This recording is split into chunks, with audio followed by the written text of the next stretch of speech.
Hey guys, আমি জিদ্দার নতুন মুভির অ্যানাউন্সমেন্টের আলোচনা করব।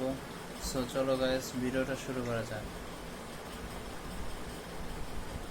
এই এই ছবির এই মুভিটা নান্দি মুভিজ এবং জিৎ ফ্রেমওয়ার্কস প্রডিউস করবে।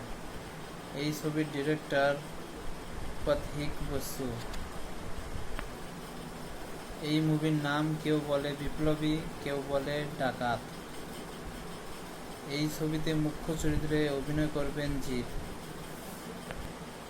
চট্টগ্রাম অস্ত্রাগার লুণ্ঠনের অন্যতম নায়ক অনন্ত সিংহের চরিত্রে দেখা যাবে জিদ্দাকে। এটি একটি পিরিয়ড ছবি হতে চলেছে।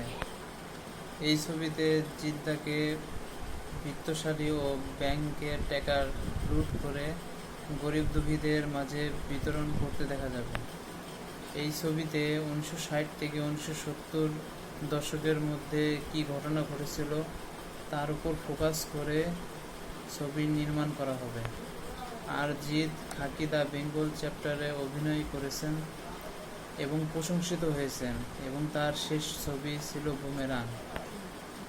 তিনি এই মাসের পরের মাসে এই ছবির শুটিং শুরু করবেন।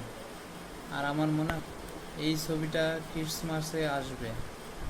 আর এই ছবির পরে তিনি লায়নের শুটিং শুরু করবেন। আর লায়ন ঈদ 2026-এ আসবে। সো চলো গাইস, ভিডিওটা ভালো লাগলে লাইক, কমেন্ট এবং সাবস্ক্রাইব করে দিন।